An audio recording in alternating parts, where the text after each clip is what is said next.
Hello friends, welcome you all. आज मैं आपके लिए जो वीडियो लेके आ रहा हूँ, देखिए बात करने वाले हैं बजट 2022। बहुत सारी उम्मीदें होती हैं बजट से, और क्या ये एक्सपेक्टेशंस आपकी मीट हो पाएंगी? हमारी भी कुछ उम्मीदें हैं बजट से, जो कि हम यहाँ पे आपके साथ शेयर करने वाले हैं।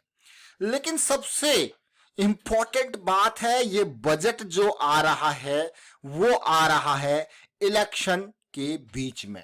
तो इलेक्शन या डेवलपमेंट, क्या होने वाला है? सरकार का फोकस कमेंट के थ्रू आप बताएंगे। लेकिन आपको पता ही है, इलेक्शंस हैं तो पैसा जो है कहां जाएगा? इलेक्शंस की तरफ। एज यूजुअल कॉमनली इंडिया के अंदर होता आया है। जो वादे होंगे वो अभी इलेक्शन के ऊपर, द रियल डेवलपमेंट के ऊपर नहीं, इलेक्शंस के ऊपर उनका मेजर फोकस होगा टू अट्रैक्ट वोट्स। मैं क्लियरली अपफ्रंट यहां पे कहूंगा, आपको अच्छा नहीं लगे तो आप कमेंट के थ्रू बता सकते हो, अग्री कर सकते हो, डिसअग्री कर सकते हो।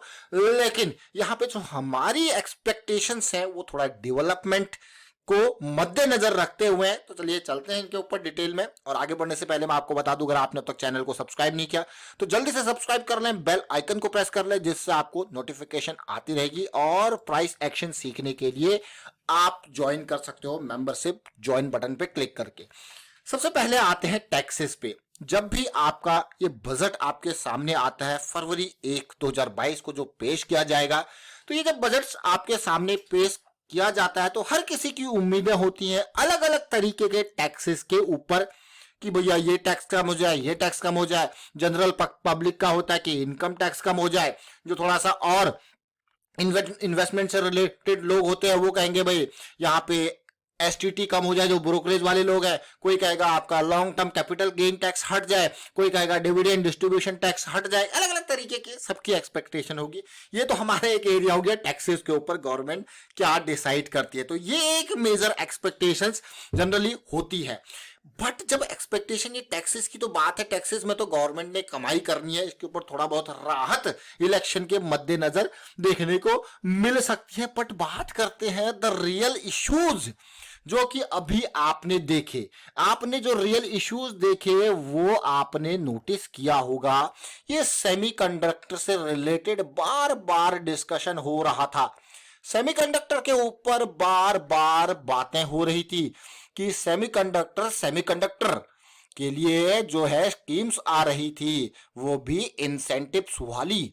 तो मुझे लगता है कि ये एरिया, अगर गवर्नमेंट का फोकस डेवलपमेंट के ऊपर होता है, इलेक्शंस के ऊपर नहीं, तो ये एक मेजर फोकस एरिया रहने वाला है। और अगर आप स्टॉक मार्केट में इन्वेस्ट करते हो तो नजरें रखें ऐसे स्टॉक्स पे जो इस सेगमेंट में काम करती है, क्योंकि अभी सेमीकंडक्टर के ऊपर अगर देखोगे द रियल डिपेंडेंसी जिसके ऊपर है वो है चाइना, कोरिया, ताइवान, जापान। लेकिन इंडिया को इस सेगमेंट में अगर आप देखोगे तो बहुत ऊपर जाने की उम्मीद जरूर है, क्योंकि अभी कुछ भी नहीं है। जब कुछ भी नहीं होता है तो थोड़ी सी भी ग्रोथ अगर देखने को मिल जाए तो वो बहुत होती है। ये चीज समझे तो सेमीकंडक्टर बहुत मेजर एरिया। अब आपको बात करेंगे इंडिया का। अगर आप देखोगे एक बहुत बड़ा, जब भी आप अपने खर्चे के लिए, अब आप घर में एक बजट बनाओ, देखो साल में कहां कहां कितना मोटा खर्चा होता है और किस तरीके से उस खर्चे को बचाया जाता है। उसी तरीके से अगर हम देश की सोचे, पूरे इंडिया की सोचे, तो एक बहुत बड़ा पेन पॉइंट है, जो एक बहुत बड़ा अमाउंट जो इंडिया खर्च करता है वो करता है ऑयल के इंपोर्ट पे। तो आगे का बहुत टाइम से इस सरकार का एक मेजर फोकस एरिया रहा है कि ये खर्चा में कैसे कटौती की जाए। तो उसके लिए अलग अलग सेगमेंट है। एक तो इलेक्ट्रिक व्हीकल को बढ़ावा देने का, जो कि ऑलरेडी गवर्नमेंट कर रही है, और ऐसा लगता है कि इस फाइनेंशियल ईयर पे भी इस पे थोड़ा और जोर दिया जा सकता है। अगर इस पे और जोर दिया जाएगा तो इलेक्ट्रिक व्हीकल से जब बात करते हैं तो इससे जुड़े हुए बहुत सारे तारे हैं।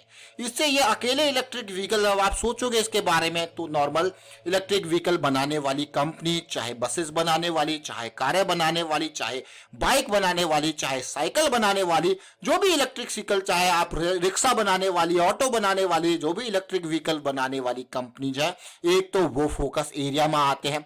लेकिन जो ये कंपनीज हैं ये अलग अलग पार्ट्स को असेंबल करती हैं, तो जो बैटरी बनाने वाली कंपनीज है वो फोकस में आ जाएंगी। फिर उसी ऊपर आप बात चलते हो तो फिर से आपके दिमाग में आएगा कि भाई जब बैटरी बनेगी तो कैसी वो बैटरी होगी, क्या वो लिथियम आयन बैटरी होगी, चाहे वो ग्रेफीन बैटरी होगी, कैसी बैटरी होगी जहां पे ज्यादा से ज्यादा जो है आपको एक्सटेंशन मिल पाए, रेंज ज्यादा मिल पाए किलोमीटर में फुल चार्ज में।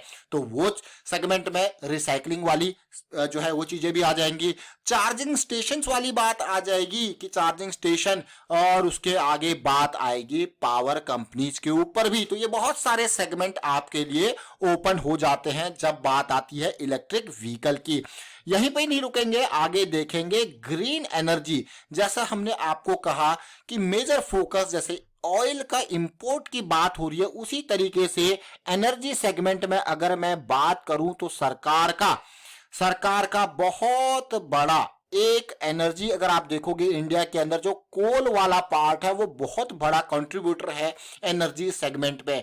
लेकिन यहाँ पे जिस तरीके से क्लाइमेट के ऊपर मेजर फोकस है डेवलपिंग कंट्रीज का, इंडिया को वो किस तरीके से चैलेंज कर रही है यहाँ पे कार्बन एमिशन के ऊपर, तो green energy again will be a major push मैं कहूंगा सरकार का रह सकता है, अगर सरकार सोचे डेवलपमेंट की ना कि इलेक्शंस की। लेकिन इलेक्शंस भी सोचने पड़ेंगे, तो ये मुद्दे पीछे हो सकते हैं। लेकिन ग्रीन एनर्जी, अब आप सोचोगे यार कौन से स्टॉक्स फोकस किया जाए, ग्रीन एनर्जी यानी कि रिन्यूएबल एनर्जी बहुत इंपॉर्टेंट है। तो रिन्यूएबल एनर्जी में चाहे वो सोलर एनर्जी हो, चाहे वो विंड एनर्जी हो, या इसके अलावा एक और बात आपको बताऊंगा, वो है ऑयल इंपोर्ट। जब कम करने की बातें आती हैं तो क्रूड ऑयल इंडिया इंपोर्ट करता है, लेकिन इंडिया ने एक और चीज यहाँ पे आपके सामने रख दी है, इथेनॉल ब्लेंड, यानी कि तेल में इथेनॉल का मिलावट, जिसकी वजह से शुगर स्टॉक्स काफी मीठे होते जा रहे हैं। तो आगे क्या पता सरकार को लगे कि भैया ये तो सस्ता पड़ रहा है तो और मिला दो 10 से 15%, तो 15 से 20 तक चले गए हैं तो 25 भी जाएंगे और 30 भी जाएंगे। गन्ना तो हमारे वहां बहुत होता है, तो गन्ने को यूज करते हैं ना इथेनॉल ब्लेंडिंग करके, तो शुगर मिल का फोकस अभी भी बरकरार है। देखना आगे चलते हैं, ग्रीन एनर्जी के ऊपर हमने बात, और ग्रीन एनर्जी को समझने की कोशिश करते हैं। देखिए ग्रीन एनर्जी क्यों इंपॉर्टेंट, चाहे सोलर एनर्जी की बात हो, चाहे विंड एनर्जी, किसी भी तरीके की यहाँ पे रिन्यूएबल सोर्सेस ऑफ एनर्जी के ऊपर मेजर फोकस। लेकिन डिफेंस सेक्टर फिर से फोकस में। जब बात आती है देश की सुरक्षा की और इंडिजिनस, जो सरकार ने बार बार कहा था मेक इन इंडिया, तो डिफेंस सेक्टर, चाहे वो आपका फाइटर प्लेन से रिलेटेड बात हो, या फिर आर्टिलरी टैंक बनाने से रिलेटेड बात हो, या फिर मिसाइल्स बनाने से बात हो, अब सरकार का मेजर फोकस रहेगा डिफेंस सेक्टर में एक्सपोर्ट बढ़ाने के ऊपर, कि भैया अपने लिए तो बनाएंगे बाहर बेचेंगे भी। क्योंकि आपने देखा होगा अमेरिका, रसिया, इजराइल, फ्रांस बेच के हथियार कहां पहुंच गए हैं। तो ये मेजर फोकस एरिया डिफेंस, चाहे वो राइफल ही क्यों ना बना ले, चाहे वो मिसाइल्स या फिर तेजस जैसे प्लेन बना के क्यों ना बेच दे, लेकिन आपका फोकस अपने लिए ही नहीं बल्कि दूसरे के लिए, यानी कि एक्सपोर्ट मेजर फोकस रह सकता है। अगले एरिया पे आते हैं जो हमारे पास है स्टार्टअप, यानी कि स्टार्टअप को बढ़ावा देने के लिए सरकार को यहाँ पे काम करना चाहिए कि भाई चाहे वो किसी भी तरीके का है। एम्प्लॉयमेंट तो तभी जनरेट होगी जब एम्प्लॉयर्स जनरेट होंगे जब गवर्नमेंट इनको मोटिवेट करेगी, यानी कि स्टार्टअप पुश बहुत इंपॉर्टेंट। तो हमने जिन एरियाज की बात की फिर से देखिए, taxes, semiconductor, electric vehicle, green energy, एक साथ में ग्रीन एनर्जी पे बहुत सारी चीजें आई थी, कोल से रिलेटेड, इथेनॉल ब्लेंडिंग से रिलेटेड, डिफेंस सेक्टर से रिलेटेड हमने बात करी, स्टार्टअप पुश से रिलेटेड बात करी। अगर कोई आपके दिमाग में ऐसी चीज हो जिसको आप भी चाहते हो कि इस एरिया में फोकस होना चाहिए, तो कमेंट के थ्रू आप बताइए ताकि हमें भी पता लगे और जो पढ़ने वाले लोग हैं कमेंट्स को उनको भी पता लगे। फिलहाल करते हैं वाइंड अप इस वीडियो को। उम्मीद करता हूं आपको चीजें अच्छी लगी होंगी। वीडियो अच्छा लगा तो शेयर जरूर कीजिए, लाइक कीजिए, प्राइस एक्शन सीखते रहिए, प्रैक्टिस करते रहिए और साथ के साथ स्टॉक मार्केट में रिस्क को मैनेज करते रहिए। Thank you for watching the video.